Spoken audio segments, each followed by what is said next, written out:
Welcome है आप सभी का लॉजिक स्टडी में। आज हम लोग कवर कर रहे हैं सामान्य हिंदी के 20 ऐसे क्वेश्चन जो आपके आने वाले एग्जाम के लिए बहुत ज़्यादा इंपॉर्टेंट होंगे। सेशन को बहुत ही ध्यान से देखिएगा और आपको जितने क्वेश्चन सही होते हैं नीचे कमेंट में ज़रूर बताइएगा, ठीक है। स्टार्ट करते हैं इस सेशन को, लेकिन उससे पहले एक छोटी सी प्यारी सी आपको एक बुक दिखाऊंगा जिससे आपकी प्रिपरेशन और अच्छी हो पाए। और जिस बुक की हम लोग बात कर रहे हैं वह है चक्षु पब्लिकेशन की सामान्य हिंदी की बुक। बहुत ही प्यारी सी बुक है। आप किसी भी एग्जाम की प्रिपरेशन कर रहे हैं, चाहे आप लेखपाल की कर रहे हो, एसआई की कर रहे हो, एएसआई की कर रहे हो, सीटेट एग्जाम की प्रिपरेशन कर रहे हो, इसमें से आपको 2000 प्लस प्रीवियस ईयर क्वेश्चन देखने को मिलेंगे। इस बुक में थोड़ा सा आगे अगर आपको ले चलूँ, थोड़ा सा अगर मैं विषय सूची की बात करूँ, सारी चीज़ें यहाँ पर आप देखोगे। अगर आपको मान लो कि अध्याय 3 पढ़ना है तो आपको सीधा पेज पलट देना है, 25 से लेकर के 36 तक पेज में सारी चीज़ें आपको देखने को मिलेंगी। थोड़ा सा बुक में आपको और ले चलता हूँ, दिखाता हूँ कि कैसी ये बुक है, ताकि जब आप परचेज करो तो आपको ये ना लगे कि मैंने बुक तो देखा ही नहीं था। जैसे मान लो आपको पहला अध्याय पढ़ना है हिंदी भाषा। अब हिंदी भाषा में भी आपको क्या पढ़ना है, वर्गीकरण। तो वर्गीकरण में आप ये देखो सारी चीज़ें यहाँ पर पॉइंट वाइज लिखी है। ऐसा नहीं कि पूरी थियरी उठा के भर दी गई है, पॉइंट वाइज लिखी है। जब आप पॉइंट वाइज पढ़ोगे तो सारी चीज़ें आपके दिमाग में अच्छे तरीके से सेट होंगी। तो इस बुक को अगर आपको परचेज करना है, लिंक डिस्क्रिप्शन में है। फ्लिपकार्ट, अमेजॉन, हर जगह से आप परचेज कर सकते हैं। ऑफलाइन भी किसी भी स्टोर पर जाकर के चक्षु पब्लिकेशन की किताब आप ले सकते हैं, ठीक है। चलिए स्टार्ट करते हैं आज के सेशन। फर्स्ट क्वेश्चन से हम लोग स्टार्ट करते हैं, और स्टार्ट करने से पहले आपको ये बता दूं कि आप लोग अपना भी मूल्यांकन करते हुए चलेंगे। जितने भी क्वेश्चन आपके राइट होते हैं, आपको पता है, उसके आंसर नीचे कमेंट में जरूर बताइएगा, ठीक है। चलो पहला क्वेश्चन है, the modern vernacular literature of Hindustan ग्रंथ के लेखक कौन है। बहुत सारे ऐसे क्वेश्चन है जो आपको आपके एग्जाम में साहित्य के भी देखने को मिलेंगे। इसका जो करेक्ट आंसर होगा वो हो जाएगा जॉर्ज ग्रियर्सन साहब। बी ऑप्शन इसका करेक्ट होगा। इन्होंने इस किताब को लिखा था। क्वेश्चन नंबर 2 की तरफ हम लोग बढ़ रहे हैं कि आदिकाल को बीजपवन काल किसने कहा है। बीजपवन काल किसने कहा है, बहुत ही प्यारा क्वेश्चन है। क्वेश्चन नंबर 2 का जो करेक्ट आंसर है वो होगा महावीर प्रसाद द्विवेदी, ठीक है। क्वेश्चन नंबर 3 है, बहुत ज्यादा है, बहुत ऐसे क्वेश्चन रिपीट होते हैं अशुद्ध वाले। देखो कौन सा क्वेश्चन है। अशुद्ध शब्द इसमें आपको पहचानना है, इसमें से कौन सा चीज जो अशुद्ध है। देखो अमृत हो गया, आर्द्र हो गया, कलश हो गया, अहल्या हो गया, बिल्कुल ये सही लिखा हुआ है, ठीक है। दूसरा है घनिष्ठ, उच्च श्रृंखल, चार दीवारी और चरमोत्कर्ष, ये भी बिल्कुल सही लिखा है। बहुत सारे लोग ये सोचते हैं जो चार दीवारी है, ये चार नहीं, ये चार होता है। जी नहीं, वो चार दीवारी ही होता है। दूसरा भी हमारा सही है।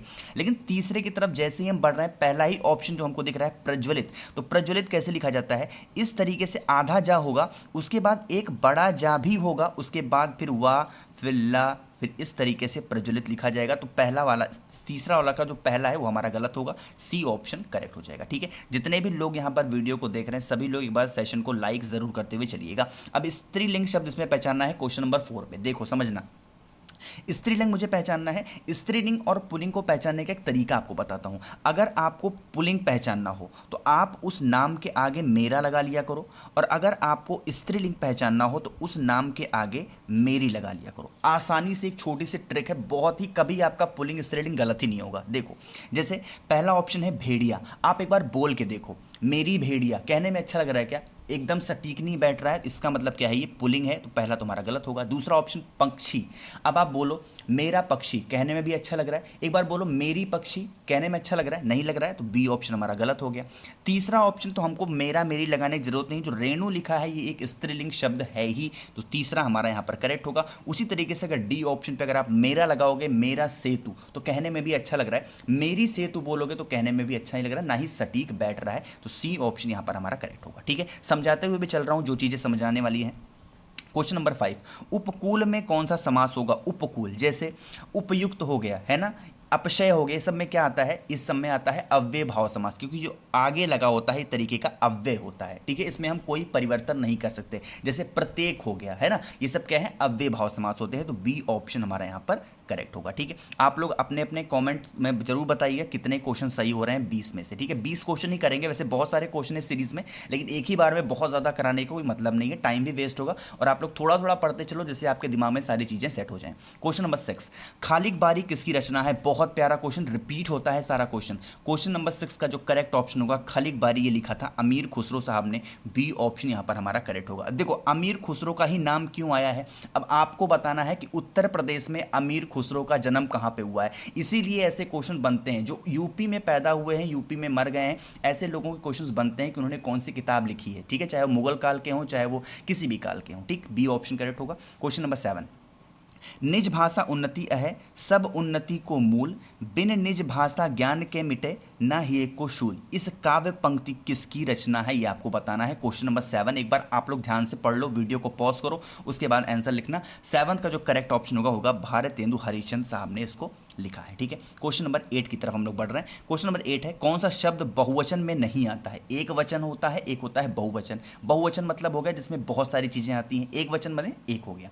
लेकिन यहां पर एक आपको बहुत इसीलिए क्वेश्चन बना है कि लोग कंफ्यूज होते हैं। जैसे मैंने कहा प्रत्येक छात्र, तो प्रत्येक जो है वो आपका हमेशा पुल्लिंग में ही गिना जाता है, इस बात का ध्यान रखना है। तो डी ऑप्शन यहां पर हमारा करेक्ट ऑप्शन हो जाएगा। बहुवचन नहीं है पूछा है, तो यहां पर डी ऑप्शन क्या होगा हमारा? पुल्लिंग होगा, ठीक। क्वेश्चन नंबर 9, कहती हुई यूं उत्तरा के नेत्र जल से भर गए,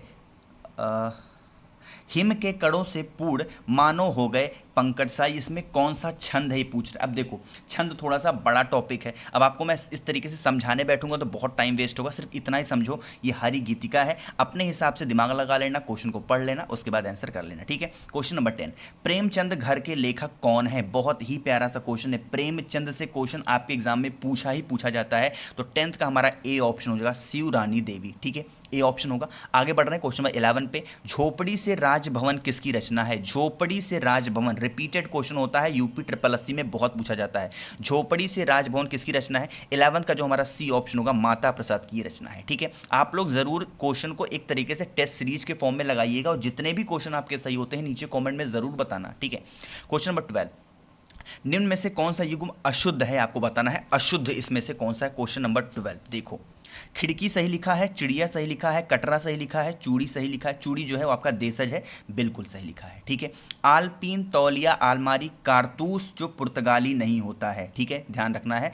कारतूस शायद आपका फ्रांस का है या फिर ऐसा कुछ है, मुझे ठीक से याद नहीं है, लेकिन कारतूस जो है आपका पुर्तगाली नहीं है, तो मुझे पता है, तो बी ऑप्शन हमारा करेक्ट होगा। हो सकता है मुझे थोड़ा सा याद ना आ रहा हो, लेकिन इसका बी ऑप्शन ही सही है, एक बार चेक कर लेना क्या चीज़ इसमें गलती है, ठीक। क्वेश्चन नंबर 13, श्रृंगार रस मट्ठन किसकी रचना है? श्रृंगार रस मट्ठन किसकी रचना है? क्वेश्चन नंबर 13 का जो हमारा ए ऑप्शन होगा, विट्ठल नाथ की रचना है, ठीक। आगे बढ़े क्वेश्चन नंबर 12 पे, उदयभान चरित के लेखक कौन है? उदयभान चरित के लेखक कौन है? ये है इंशा अल्लाह खां साहब हैं, बी ऑप्शन 14 का हमारा करेक्ट होगा, ठीक। आगे बढ़ रहे हैं क्वेश्चन नंबर 15 पे, अशुद्ध शब्द इसमें से आपको पहचानना है, बताओ भाई। क्वेश्चन नंबर 15, अशुद्ध शब्द पहचानना है। देखो, पक्षीराज सही लिखा है, नेत्रगण, योगीराज, सब कुछ यहाँ पर सही लिखा है, साक्षात भी यहाँ पर सही है, सूंड सही है, बांस भी सही है। सी ऑप्शन जैसे मैंने देखा तो मैंने देखा कि पांचवा तो सही है, लेकिन जो अंगना है ना उसमें क्या होगा, आपका चंद्रबिंदी लगेगा, इसीलिए सी ऑप्शन जो होगा वो हमारा अशुद्ध माना गया है, ठीक। आगे बढ़े क्वेश्चन नंबर 16, किस वाक्य में अशुद्ध विराम चिन्ह का प्रयोग हुआ है? अशुद्ध विराम चिन्ह पढ़ते हैं, वह रोज आता है, बिल्कुल थोड़ा सा यहाँ पे लग गया है, रुका है, और चला जाता है, बिल्कुल सही, पूरा वाक्य पूरा हो गया इसलिए पूर्ण विराम लगा है। बी ऑप्शन है, नहीं नहीं ऐसा नहीं हो सकता। देखो अब इसमें थोड़ा सा ये अचंभों वाली बात की गई है, तो इसमें पूर्ण विराम ना लग करके विस्मयादि बोधक इसमें लगेगा, ठीक है, थोड़ा अचंभा होकर के शॉकिंग वाली बात है, नहीं नहीं ऐसा नहीं हो सकता, ठीक। आगे बढ़े क्वेश्चन नंबर 17 पे, हम इसमें 20 क्वेश्चन ही कवर करेंगे, इस बात को ध्यान रखना है। क्वेश्चन नंबर 17 कि सत्य हरिश्चंद्र नाटक के लेखक कौन है? ये बहुत ही आसान सा क्वेश्चन है, बहुत बार पूछा गया है और आपको पता भी होना चाहिए, भारतेंदु हरिश्चंद्र इसका करेक्ट ऑप्शन होगा। क्वेश्चन नंबर 18, किस विराम को त्रुटि विराम भी कहा जाता है? त्रुटि विराम, देखो 18 का जो हमारा करेक्ट आंसर होगा हो जाएगा ए ऑप्शन, हंस पद इसका सही होगा। अब आप पूछेंगे हंस पद क्या होता है? जैसे मान लो मैं लिख दूं कि यहाँ पर मेरा, और फिर यहाँ पर मैं एक बार गैप कर दूं, और मतलब यहाँ पर कुछ भी भूल गया हूँ और मैं यहाँ पर लिख दूं कि नाम है, ठीक है। यहाँ पर जो आप भूलोगे और इस तरीके का जो चिन्ह लगाओगे वो होता है हमारा हंस पद, और यही होता है त्रुटि विराम, ठीक है। आगे बढ़ें क्वेश्चन नंबर 19 पे, भाग्यवती उपन्यास के लेखक कौन है? क्वेश्चन नंबर 19, भाग्यवती उपन्यास के लेखक कौन है? 19 का हमारा बी ऑप्शन होगा, श्रद्धा राम फिलौरी साहब हैं, तो बी ऑप्शन हमारा यहाँ पर करेक्ट होगा, ठीक। आगे बढ़े क्वेश्चन नंबर 20, और आज के इस पहले सीरीज का हमारा लास्ट क्वेश्चन है, निम्न में से कौन सा विलोम त्रुटिपूर्ण है? त्रुटिपूर्ण 20 का हमारा ए ऑप्शन होगा, अमिश का समिश नहीं होता है, अमिश का होता है परमिश, ठीक है, इस बात का ध्यान रखना है, तो ए ऑप्शन हमारे यहाँ पर करेक्ट ऑप्शन हो जाएगा, ठीक। तो ये चीज़ें हमने यहाँ पर कवर की हैं, आपको 20 क्वेश्चन, जितने क्वेश्चन आपके सही हुए हैं एक बार कमेंट सेक्शन में ज़रूर बताइएगा। नेक्स्ट जो हमारी कल वीडियो आएगी हम लोग क्वेश्चन नंबर 21 से 40 तक कवर करेंगे, तो सेशन को एक बार लाइक ज़रूर करिएगा, शेयर करिएगा जो भी लोग प्रिपरेशन कर रहे हैं इस पर्टिकुलर एग्जाम की। और हाँ, जो स्टार्टिंग मैंने आपको बुक बताई थी उसके बारे में थोड़ा सा बता दूं जिससे आपको और आसानी हो जाए। जो चक्षु पब्लिकेशन किताब मैंने आपको बताई थी उनकी हर एक एग्जाम की गाइड भी आपको मार्केट में अवेलेबल मिल जाएगी। आप किसी भी एग्जाम की प्रिपरेशन कर रहे हैं आप कोई सी भी गाइड मार्केट से ले सकते हैं। तो वीडियो अगर आपको पसंद आई है तो लाइक करिएगा, आज पहली बार आप सुन रहे हैं चैनल सब्सक्राइब करना, कुछ पूछना हो तो नीचे कमेंट में ज़रूर पूछिएगा। Thank you so much for watching this video.